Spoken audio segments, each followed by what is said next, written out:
Hanya ada satu lilin yang menerangi ruangan. Suasana di ruang tamu begitu hening, sehingga seolah-olah semuanya membeku. Beberapa detik kemudian, apoteker yang dicurigai akhirnya bergumam. "Mengapa kamu tidak meninggalkan alamat?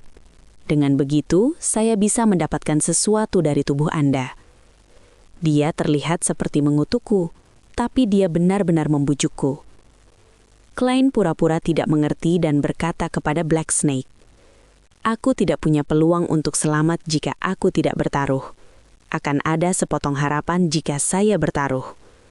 Aku tidak akan duduk dan menunggu kematian." Mendengar ini, mata kebijaksanaan yang akan mengatakan sesuatu tutup mulut karena dia tidak bisa menawarkan harapan lain. "Aku benar-benar mengagumi karaktermu." Ular hitam tertawa. "Aku juga mengagumimu. Di masa lalu, saya punya beberapa teman yang memiliki karakter seperti itu. Sekarang, saya mengunjungi batu nisan mereka setiap tahun dan menempatkan seikat bunga di sana." Apoteker yang dicurigai itu merenung dengan cara mengejek, tetapi sebenarnya cara persuasif. Dia tidak peduli bahwa Black Snake adalah pejuang yang lebih baik daripada dia. Dia mengatakan apapun yang dia inginkan.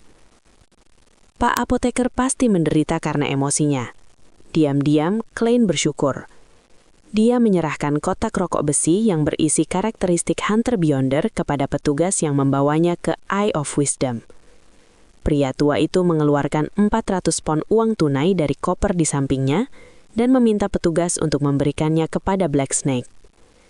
Black Snake dengan santai melirik dan berkata, "Saya percaya pada Tuan Mata Kebijaksanaan."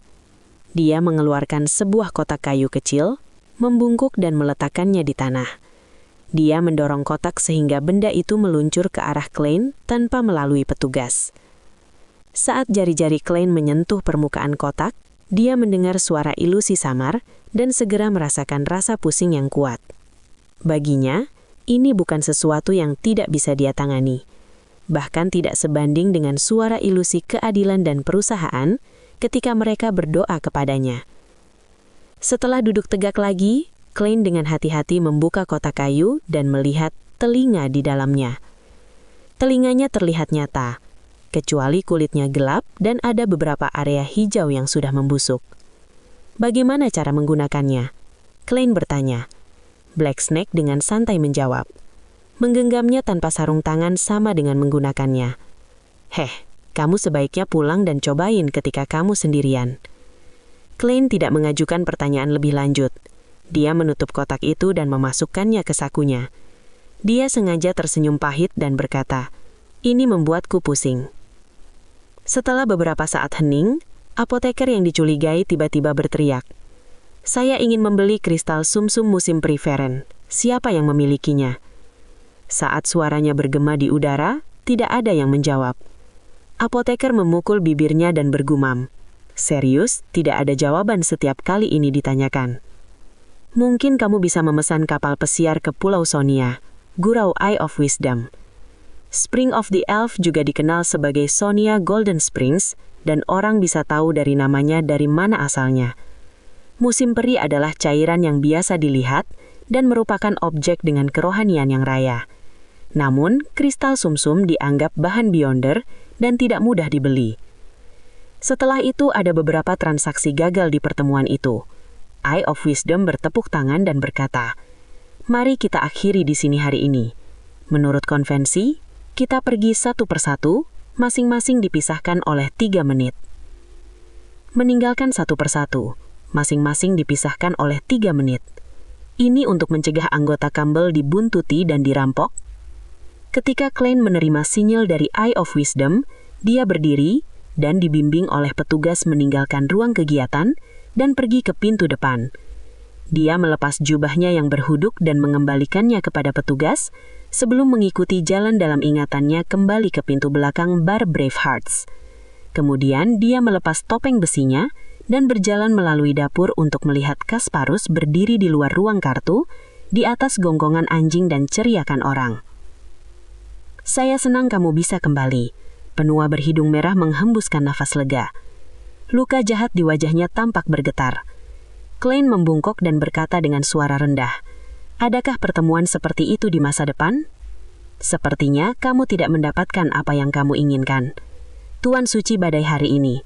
Saya pikir kamu tidak perlu membuang waktumu." Kasparus memindai pelanggan yang dia khawatirkan. "Mungkin butuh beberapa hari. Saya tidak tahu detailnya.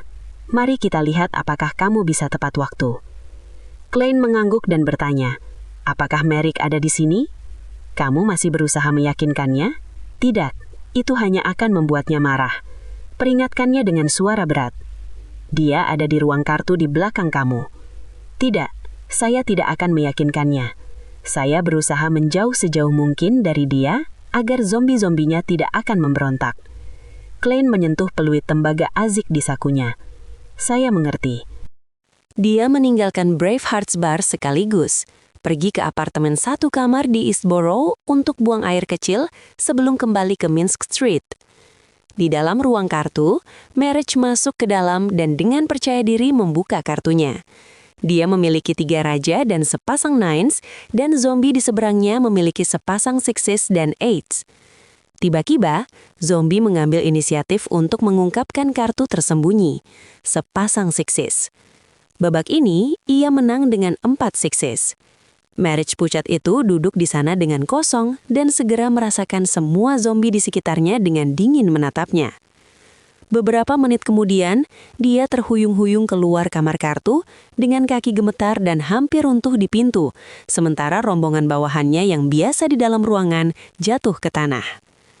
"Jangan biarkan siapapun masuk sebelum fajar," perintah Marriage dengan suara serak saat dia memandangi Kaspars yang tertegun. Dia mengeluarkan sapu tangan putih dan menyeka sudut mulutnya. Sapu tangan itu cepat dicelup dengan warna biru gelap dengan sedikit kemerahan. Setelah menerima pengakuan Kaspars, Marriage menemukan kursi untuk duduk dan meminta bir self-fill. Dia menatap kosong saat dia minum. Di 15 Minsk Street, Klein mengikuti rutinitasnya yang biasa, yaitu mencuci dan kembali ke kamarnya sebelum ia menarik tirai. Setelah menunggu lebih dari 10 menit dan memastikan bahwa tidak ada setitik kerohanian di sekitarnya, dia mulai memanggil dirinya sendiri. Dia menanggapi dirinya sendiri dan membawa kotak kayu berisi telinga hitam ke ruang misterius di atas kabut abu-abu. Bintang-bintang merah tua ilusi tidak bersinar sama sekali ketika Klein duduk di kursi kehormatan meja kuno yang panjang dan membuka kotak kayu. Kali ini, dia tidak mendengar gumaman atau merasa pusing. Kabut kelabu tak terbatas tampaknya mengisolasi semua suara eksternal. Klein menghela nafas lega. Dia sekarang jauh lebih percaya diri dengan upayanya yang akan datang dan jauh lebih percaya diri tentang keselamatan dirinya sendiri. Dengan pikiran, dia memblokir pendengarannya sendiri dan melakukan beberapa percobaan untuk memastikan efeknya. Itu benar.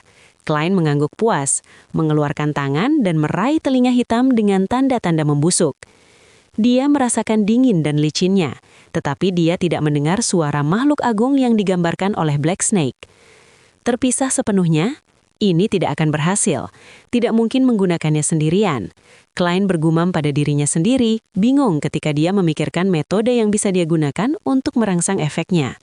Setelah sekitar selusin detik, dia menyulapkan pena dan kertas, berniat untuk menirukan proses yang dia gunakan untuk memata-matai Eternal Blazing Sun. Waktu itu saya melihat langsung ke matahari abadi yang abadi melalui penggunaan darah ilahi.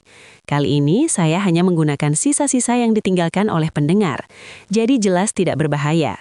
Klein menuliskan pernyataan ramalan tanpa ragu-ragu. Asal-usul item ini. Dia menghela nafas, memegangi telinga hitam dan bersandar ke belakang ketika dia melafalkan pernyataan ramalan.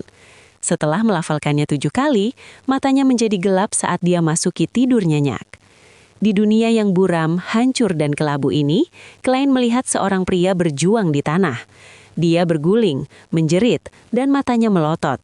Tubuhnya membengkak seperti balon, dan rambut yang tak terhitung di tubuhnya berubah menjadi hitam dan panjang. Segera setelah itu, suara yang sangat jahat dan busuk terdengar di telinga Klein, membangunkan dia langsung. Itu berbeda dari ocehan dan haulan yang datang dari ruang misterius di atas kabut abu-abu. Suara ini lebih tajam, lebih terarah, dan lebih aktif. Klein menutupi telinganya dan mengisolasi setiap jatuhan, tetapi suara yang sama bergema di kepalanya. Dia melihat pembuluh darah dan pembuluh darahnya menonjol keluar, seolah-olah mereka telah menjadi ular berbisa yang tebal. Bang! Pembuluh darahnya pecah, dan pembuluh darahnya terlepas dari tubuhnya, menyebar menjadi tentakel licin yang penuh dengan pola-pola jahat. Kabut kelabu sedikit bergoyang, membuat istana raksasa itu tampak seperti akan mengalami korosi. Berbeda dengan insiden dengan Eternal Blazing Sun, Klein masih mempertahankan kesadarannya dan tidak berguling di atas tanah. Dia mencengkram pegangannya dengan erat dan menahan rasa sakit. Beberapa detik, kabut kelabu yang sedikit bergoyang mendapatkan ketenangannya kembali, dan suara jahat yang bergema di benak Klein total mereda. Satu tentakel demi satu tentakel jatuh ke tanah dan luka-lukanya mulai sembuh dengan cepat. Berinteraksi dengan dewa-dewa benar-benar masalah berbahaya, terlepas dari metodenya.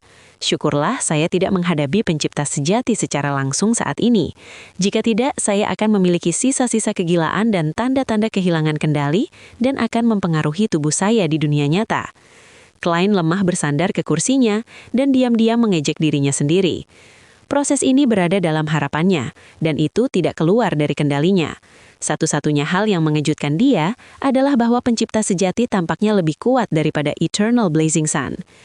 Tepat saat pikiran Klein hendak mengembara, dia melihat telinga hitam di telapak tangannya tiba-tiba hancur, berubah menjadi titik-titik cahaya hitam kecil. Itu telah menjadi karakteristik Beyonder murni. Di tengah kebingungannya, dia melihat melalui sudut matanya bahwa tentakel bermotif jahat masih berkedut di tanah. Itu adalah aspek kegilaan dan kehilangan kendali yang telah dilucuti dari tubuhnya. Tentakel ini bertahap menjadi transparan dan hampir menghilang.